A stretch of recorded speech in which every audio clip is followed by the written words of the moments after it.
Hey everyone, welcome back to the Corporate Cleanse podcast. I'm really happy to have you here. And for those of you that have been following along on this journey, thank you. I really appreciate being able to kind of share these thoughts and share these kind of mumblings with you every week. And I'm grateful. And every message you send me on LinkedIn or Instagram, it's such a buoy for me because I kind of plunge into self-doubt and imposter syndrome on a minute to minute basis. So I appreciate it. I really do. Just one item of housekeeping, as I'm a pretty new podcast, any review is really helpful. So if you feel inclined to do so, a review on Spotify or a rating on Spotify and a rating and a review on Apple Podcasts, I would really appreciate it if you have time. So today we're talking about 5 things no one tells you about being an executive. When I first became a VP, I didn't know what to do with myself. It was like I had reached my final phase. I was like the Charizard of corporate girlies. It was this mysterious, glamorous life of an executive. And I finally got what I wanted. I got to be in the room where it happened. I got to be in the board meetings. I got to make the big decisions. I got to manage budgets and give raises and give stock option grants. I got to be the big dog. I finally was the big top dog. And up to that point, all of the executives I knew were big deals. They all had huge houses with the lights above the pictures in their house. You know those houses that you walk through and their paintings hung on the wall and each of the paintings have their own lamp? That level of wealth. And they had fancy cars parked right out front of the office all the time. They were MBAs or from Stanford or Harvard or worked for Google. They seemed so put together, but also so calm. All the money and status of executives was unfathomable to me. I was like, so you don't have any problems now? How is that? How does that feel? And a friend of mine on LinkedIn messaged me to congratulate me. He's been a VP of product for a long time and is genuinely a wonderful human. And he said something along the lines of, you made it. You got the check mark. Now, every job you apply for from here on out will never be less than a VP. Because once you get the check mark, once you get she's a VP, you're in this special club. You're in this new echelon of being. You get to hang out with all the other Charizards instead of the Charmeleons or the Charmanders. I'm pretty sure I could name all of the 151 of the first generation of Pokemon, okay?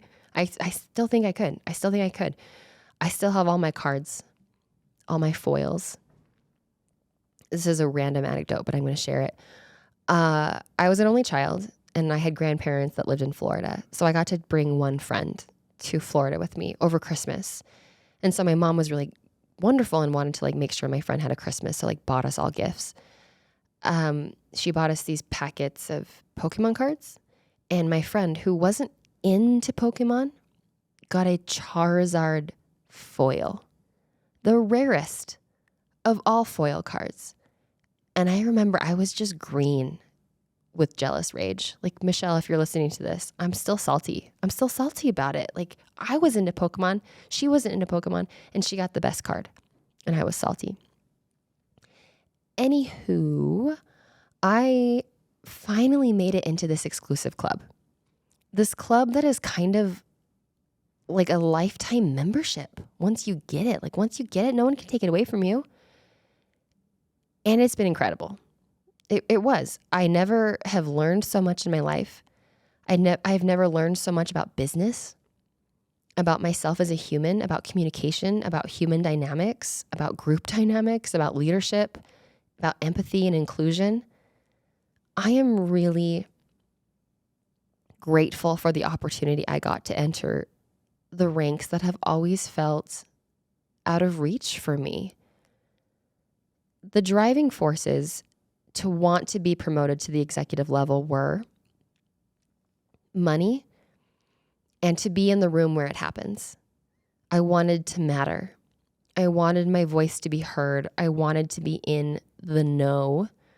I wanted to make decisions and I wanted to make an impact. That's why I wanted to be an executive. That's why I wanted the VP title.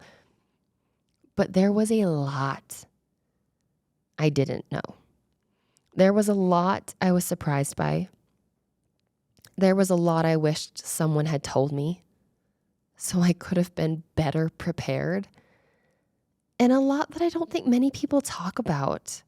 Because again, it's this exclusive club and it needs to remain exclusive and fancy. So like everyone that breaches it gets to put on this blazer and put on this facade of glamour and fanciness. So there isn't a lot of realness about it. There isn't a lot of real talk about what it's like. And, you know, part of that is like a little bit of privilege. It's like, oh, you're a VP and life's hard. Like, tell me about that. It is a little bit difficult. And I think people should be more open about that so that people understand whether that's a career path they want or if they don't want it. So I'm going to talk about that today. 5 things no one tells you about being an executive. Number 1, the money is good, but it's diminishing returns. Again, one of the driving forces for me was money. Executive level employees just make a ton more money. I mean, there were AWS engineers that made more than executives, so there are definitely pathways to make more. Like if you are out there, AWS engineers, you're doing great. But being an executive, especially C-level, the salaries are bonkers. And the equity on top of that is like bonkers. It's more money than I thought was possible unless you're like a surgeon. And so when someone was like, hey, do you want more money and more responsibility? I was like, yep, sign me up. Sounds great. And yes, the money was good. But it won't just be a little more responsibility. It is exponentially more work, more pressure, more emotional labor, more abuse you have to take, more of your availability that has to be available for work, more time. Like your salary, when you break it down by hour, is not very good. Like, I wish I would have done that. I wish I would have been like, okay, is this actually more money for me on an hourly basis? No, it's not. You're doing sort of at a VP level, you're doing your departmental work. So for me, I was VP of marketing or SVP of marketing. I was doing the marketing work. And on top of this, all this like company work. I felt like every time I was done preparing for a board meeting, it was time to wrap up the quarter and prepare for another board meeting. There was so much admin work, budgets, meetings about budgets, spreadsheets about budgets, meetings about budgets. It was an insane amount of admin work, monthly meetings with finance where we would go like line by line item of spend. So many meetings. I'd also have like weekly check-in meetings with the executive leadership team, which are honestly like you're fighting for your life out there, trying to tell the other executives that your department has value and that you're doing a good job. Strategy meetings, annual planning, budget meetings, board meetings, like you just have more work, double the work, arguably. And on top of your actual job of running your department, of which you're also running all the meetings, the weekly team meetings, the quarterly wrap-ups, the OKR check-ins, the QBRs. You've got more work. And on top of that, the pressure and emotional labor goes way up. Suddenly, you're responsible for humans, their salaries, their complaints, their requests for a raise, their requests for equity grants, their promotion timeline. But at the end of the day, you answer to the executive team. And you have to bridge these two worlds. And it's hard. Like, one of my directors, I wanted to promote to senior director, okay? You have to come to like a gladiator ring and battle it out as to why your director deserves a promotion when the sales VP also wants their director to get a promotion. But there's only one piece of candy. There's only one piece of candy in the gladiator ring, and you have to fight for it because you both want it. There's only one. It's a lot. It's psychologically taxing. You are an officer of the company. Your compensation and your equity is tied to company success. So that's your new team. That's your new family. The company and the executive team. And if you don't like that new family, you're going to have a lot of tough Thanksgiving dinners, you know? Like it's a lot of time spent with this new family, with this team. You have to be available 24/7. 24/7. I would get random texts from the CEO or the CFO about a new idea of something is on fire and there's an outage, there's a product outage, they're doing a fundraise, they heard something on a podcast and they got to talk about it. Like, you just have to be available. And my physical health took a huge hit because I could no longer make it to my spin class, because on my way to the spin class, I would get a group call.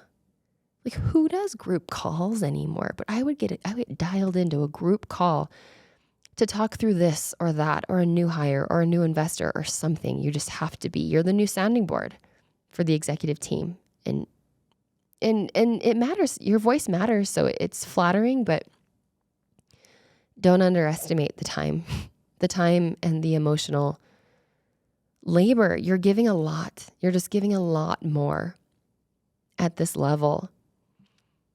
And I remember all the time I spent with this 1 degree of separation where I wasn't quite the top dog. I was like the number 2. And I've said this before, but a good boss can shield you from a bad company. I used to get really antsy when I was number 2. I was like, oh, I want to be number 1. I don't want to be number 2. I deserve to be number 1. I want to be in the conversation. Not knowing how much of a torrential downpour that top dog was getting and sort of shielding the rest of the team while taking just an absolute beating. And so if you have sort of like a boss and you're like, oh, I could do that job, I would be so great at that job, I'm sure you could. Congratulations. But consider that person's taking a beating, and consider whether you want to do that or not. Because having that barrier, I took for granted. I did. Number 2, board meetings are just PowerPoint presentations. I've only experienced board meetings with one company, so keep that in mind as I talk through this. But boardrooms used to be this like mysterious thing for me. Like, I was like, oh, board meetings. That's like where things are happening. Like, big things are happening. Big decisions are being made. This is like a room filled with like titans of industry, and we're being super smart and we're doing big things. And I don't know. I thought they were like this fancy thing. They're just PowerPoint presentations. Okay. The fanciest and most important PowerPoint presentation you will ever give. How this usually would work was like, okay, there was like a deck created. It was like board meeting Q2, quarter 2 board meeting. And you'd have like a section for marketing and section for sales and a section for product. And you would have to go in and put in your slides. And I remember putting together meetings about the meeting, right? You would have like 4 meetings leading up to the board meeting to make sure you did your homework. Like, we were all grown ass adults, but we still had to have check-ins. Like, did you do your slides? Did you do your slides? Because it's just a PowerPoint presentation. And you sit in a room and you go through this PowerPoint presentation. And the weird thing with boards is it's all surprisingly upbeat. You know, in How to Lose a Guy in 10 Days, she was like, oh, it's an awful story, but surprisingly upbeat. That is what board meetings are. You're delivering news, but it has to be spun in this way where it's like, well, we didn't hit our revenue targets, but we did have a record month and we had a record close. Like you're spinning. It's like this constant upbeat journalism take on how the quarter went. It's honesty, but it's also kind of like, but surprisingly upbeat. You just have to kind of smile and say things are great. And that's what you do. I ran board meetings for a time, and they're just a meeting. They're just there's an agenda. You got to write down the agenda. There's a seating chart. I remember when the person after me took over board meetings, there were name tags, like where people sat, and people like applauded this. People were like, wow, that was so amazing. It's just a meeting. Like board meetings are just a meeting, a fancy meeting. There is snacks sometimes. I have to tell you, when the new chief of staff took over board meetings, this person was from Provo, Utah, and there's something really popular in Provo, Utah called Huascas kolaches, and I think they're like a South American food, but they're really popular in Provo, Utah. And so this person would bring these for breakfast or for lunch. A kolache is like a bread bomb. It's like a roll that's been injected with stuff. Like there are ones that are like injected with like jams and creams. And then there are ones that are injected with like gravy and eggs and bacon and potatoes. But because again, Provo Utahns love them, this person was like, oh, I'm going to bring these people will love them. These are a gut bomb. Like if you're, I don't know, 25 plus, you probably shouldn't be having kolaches because they will give you indigestion. They will give you heartburn, and you will not be having a good time about an hour and a half after you eat these. You'll either be in the bathroom or napping because it's like 1,600 calories. But I remember this person just like brought this tray of kolaches, and my coworker next to me, another executive, was like, should I have one of those? And I was like, no, no, stay away. Don't bring kolaches to meetings, okay? It's like bringing donuts. It's like saying, I don't think anyone needs to be productive today, so here's a donut, okay? There are board members and there are board observers. So there are people that speak in board meetings and then people that kind of raise their hand sheepishly and speak, but there are people that actually matter in the meeting and people that are actually just there to watch. You send out the deck ahead of time. Again, your PowerPoint presentation, you send it out ahead of time to review and you go through slides. Like that's all a board meeting is. Like demystifying a board meeting for a little bit, it's just a PowerPoint presentation, a high stakes PowerPoint presentation. And I didn't know that. I wish I knew that. I wish I knew that it wasn't this glamorous thing, that it was just, again, more work. A lot more work. Number 3 that I want to talk about, and I actually might do a whole episode about this because it's on my mind, but I'm a little bit afraid. Anyway,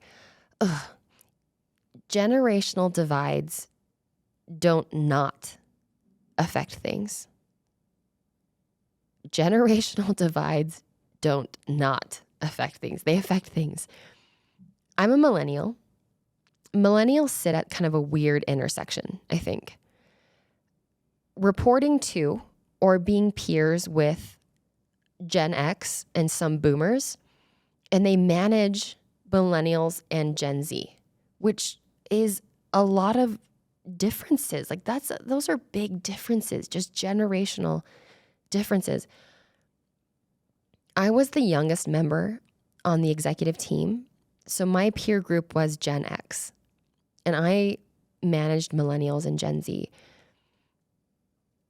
Building a personal brand got me into a lot of trouble, okay? Like posting on Twitter, posting on LinkedIn, not about necessarily the company, but just my personal platform of what I like to use those platforms for, which is usually what this podcast is, real talk about corporate life and real talk about striving and getting promoted and how to ask for raises. Like that's what I like to do. But once you become an executive, your job becomes your identity because you are no longer an employee. You are an officer of the company. You are a steward of the company. And me posting on LinkedIn made tons of people mad. Tons of people hated that. One executive, she was the only other female executive and quite a bit older than I am and lovely, wonderful. But she would kind of just talk to me and she would be like, so it is making people a little upset when you post on LinkedIn. And she's like, and I can't really relate because I don't really post any of my life online. And I was like, ma'am, I've been posting shitty vignette photos of my coffee mug on Instagram since 2011. There's nothing about my life that's not online. Like my Venmo transactions are public. Because that's just a generational difference, right? Like Gen X aren't posting their lives. That's just not how they have done things where we have. Millennials and Gen Z are and have. So this difference between being really open and sharing and being a bit of a content creator on LinkedIn can be a little tough if you work with Gen X or boomers. I remember it caused so much anger that I talked to, he was kind of like a mentor of one of the executives. He was a boomer. He was quite old. And I think it was meant to be kind of like just like a nice talk. It wasn't. It was a very scarring conversation. But this guy, he called it LinkedIn, which just like says so much. But he was like, Jen, when you post on LinkedIn, it makes people uncomfortable. I was like, LinkedIn? LinkedIn? He was like, LinkedIn. He was like, just so you know, no one's posting personal shit on LinkedIn. And I was like, what? That is all LinkedIn is personal posting. LinkedIn is just people posting. Like there was somebody that was cooking a raw chicken breast in a coffee maker in a hotel to show how he was saving money for the company. Like that's how unhinged LinkedIn can be. But again, this generational divide of what is proper and what is not can cause some disagreements on how to conduct yourself. I remember having this big meeting about moving to in-person work, like no longer remote, but moving to in-person.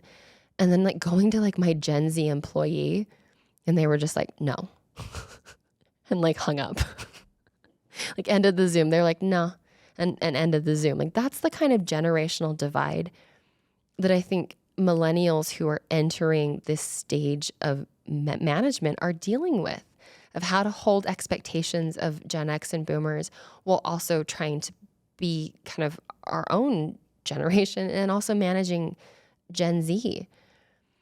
Bridging this gap is difficult and no one talks about it. No one talks about it because I think it can be a little ageist, which I think can be both ways. I think there's discrimination across all of the generations.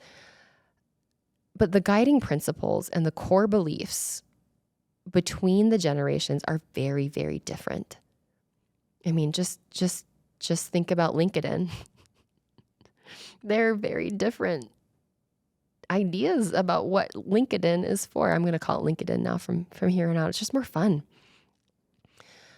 And you know how we all kind of look back on our grandparents? That might just be me, but we were all like, well, grandpa was definitely a little racist.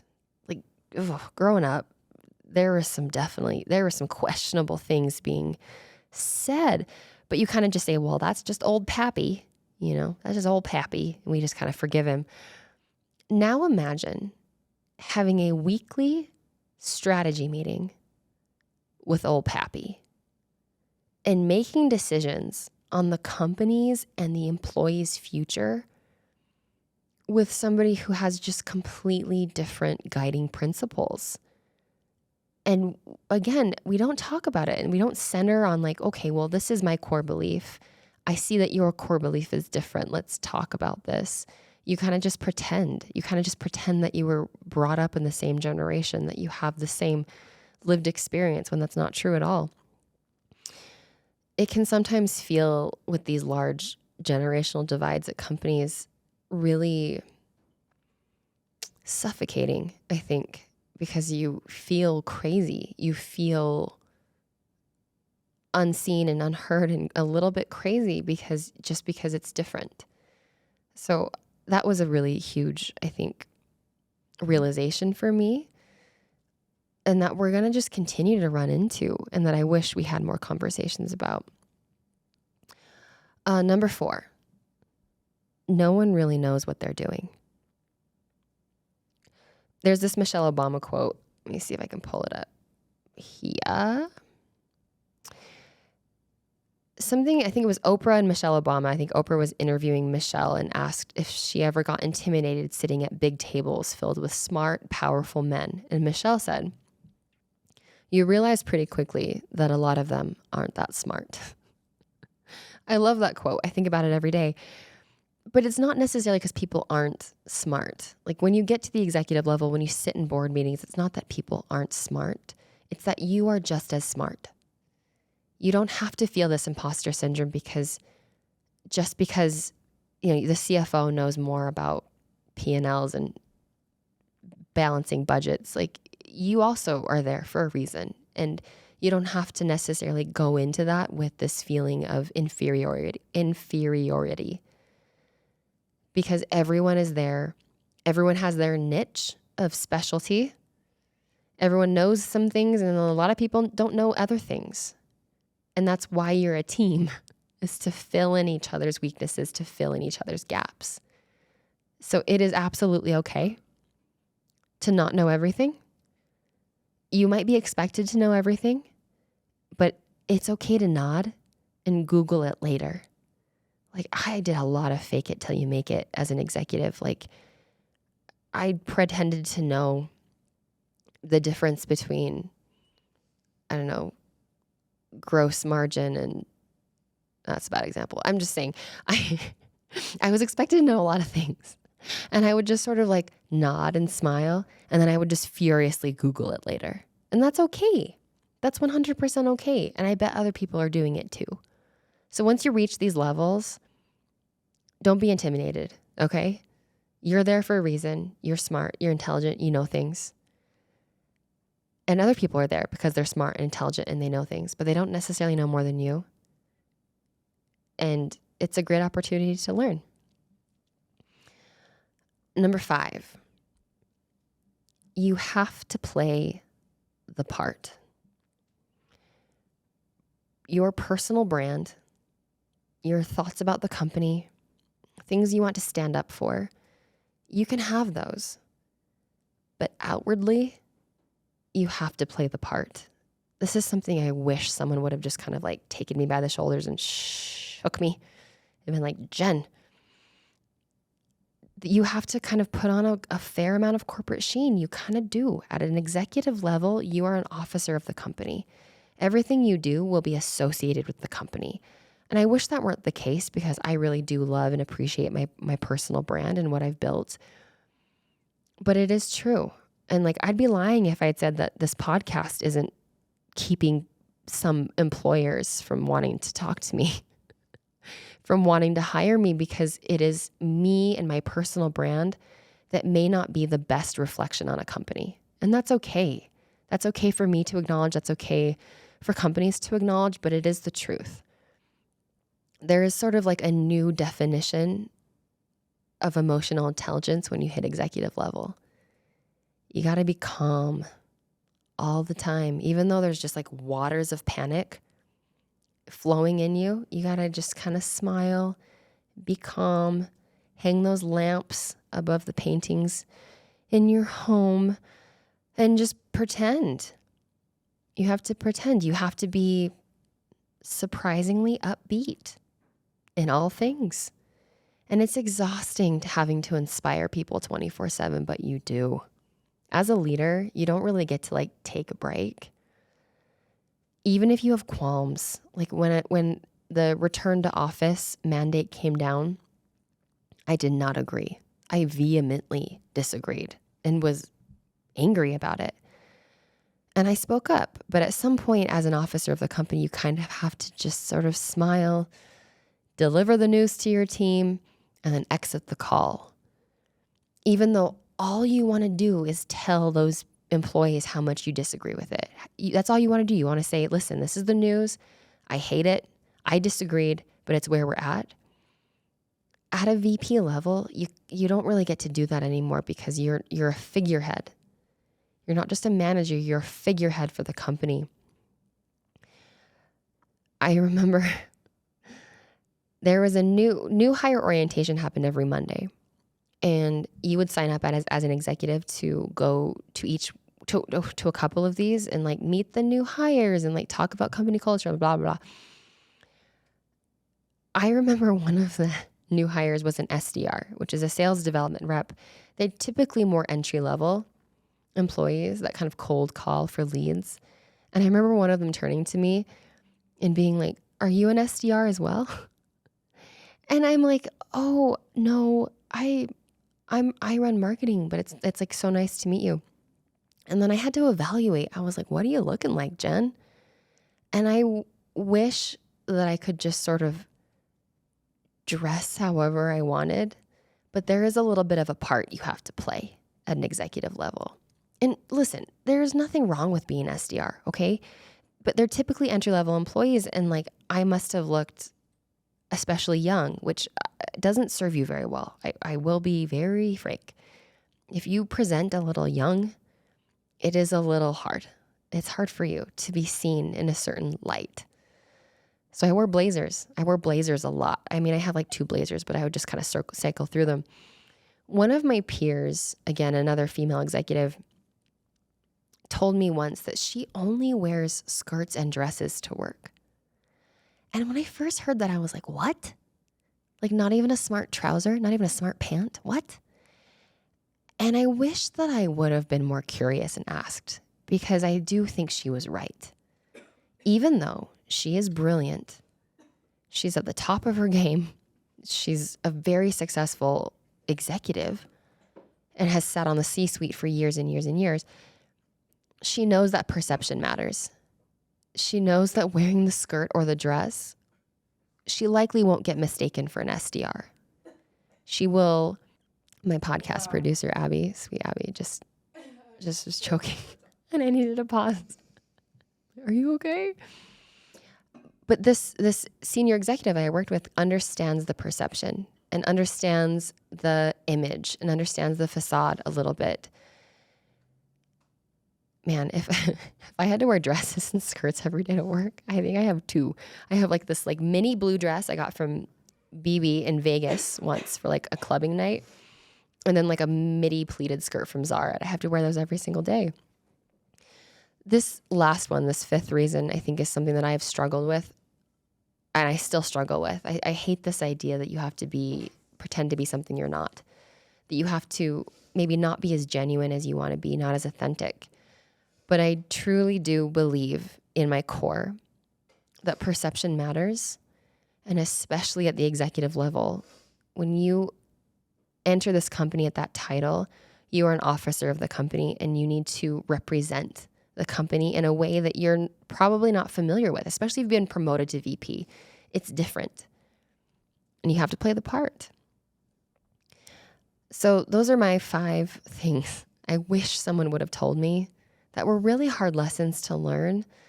But I hope something that you can consider as you think about whether this is a career path for you or not, of whether you want to be an executive with all the bells and whistles that comes with that. Again, I had a great time. I learned a lot. I wouldn't trade it for the world. But there are just a couple things. There's a couple secrets to the trade that I hope you all can remember as you go through your career planning. So thanks again for joining. And again, if you have time and want to, I'd love a rating or a review on Spotify or Apple Podcasts. And I appreciate each of you. I'll see you next week.